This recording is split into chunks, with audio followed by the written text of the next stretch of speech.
Welcome back to another episode of In Depth with Academia. I'm Richard Price, CEO of Academia.edu, and I'm super excited you're tuning in today. We're diving into a topic that, honestly, touches everyone who uses computers, whether you realize it or not. Our subject is a systematic review paper titled Evidence Extraction and Analysis in Digital Disk Forensics by P. Bellisan. And as always, I want to remind you, I'm presenting this in a neutral way. You should engage, reflect, and come to your own conclusions as you listen. So, digital disk forensics. What's the big deal? Why should you care? Well, think about it. Every time you store a file, delete a photo, or use your device, traces are left behind. Digital disk forensics is the science of acquiring those traces, preserving them, and analyzing what actually happened on a storage device. That might mean recovering deleted evidence for law enforcement or figuring out what's going on after a data breach. This isn't just a techie's playground, it's foundational to everything from criminal justice to personal privacy. Now, P. Bellisan's paper takes a deep look at the major pillars of this field. First, what are the key frameworks and architectural ideas underpinning disk forensics? Second, how are recovery algorithms actually working to find lost data? And third, and this is a biggie, what does it take for digital evidence to actually stand up in court? Like, how do we know that a digital finding is valid, reproducible, and fair?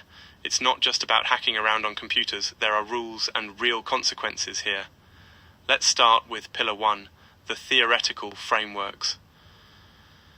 Forensic imaging is this core operation where investigators create an exact bit-for-bit duplicate of a storage device.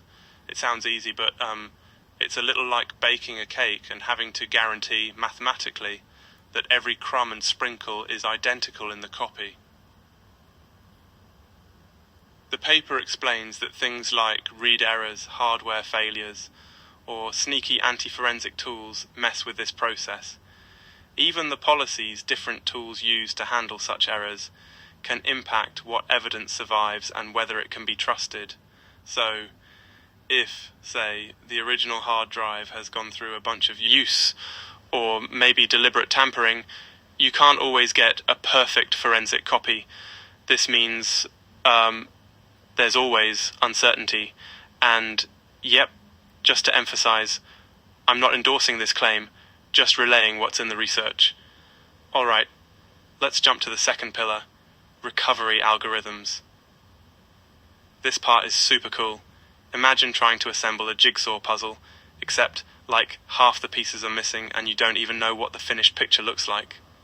Digital forensics uses methods like file carving to find lost files by looking for special headers and footers, think of them as bookends, that mark where files start and end. But as files get fragmented, encrypted, or compressed, these methods start to break down. Sometimes the lost file is so scrambled or so random due to encryption that even the best algorithms are stumped. Bellisan talks about computational advances like the Aho-Korosik algorithm that helps speed up searches, and chunking work into parallel tasks so massive. Multi-terabyte drives become searchable in, well, not minutes, but not years either. But again, there are hard limits, like when hardware itself randomizes or erases data in ways you just, well, you can't fight with software alone. That brings me to a little digression. This stuff about brute forcing a solution with more hardware always reminds me of early computer games where if something loaded slowly, you'd just hope for a faster computer and not, better software. We kind of still do that. Anyway, let's get back on track. So, the third pillar, judicial admissibility and the human element, the paper emphasizes just how much a human investigator's bias or the specific tools they use can shape the outcome. Someone analyzing the same drive with different tools, or even in a different mood, might pull out slightly different evidence. This is a real issue. If the algorithms or tools aren't open and peer-reviewed, there's a risk judges and juries might trust results that actually aren't reproducible. Bellisan highlights the chain of custody challenge, meaning you need to be able to track and explain every step from original evidence to final findings. Without that transparency, digital evidence could be thrown out, or worse, misinterpreted. Now, what does all this really mean for you? If you're someone who values your digital privacy, This research is a big reminder.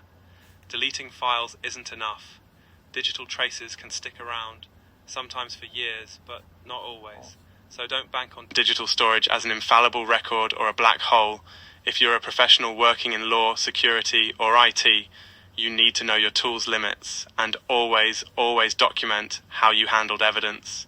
In wrapping up, Bellisan's paper doesn't declare any absolute truth, and trusting science, I'm not going to either. Instead, it points to the boundaries, the unanswered questions, the places where technology, law, and human decision-making intersect. It's not about perfect results. It's about honesty, rigor, and continuous improvement. Thanks for spending this time with me on In Depth with Academia. Remember, research gives us a map, not the final destination. Until next time, keep asking questions and never assume the data tells the whole story.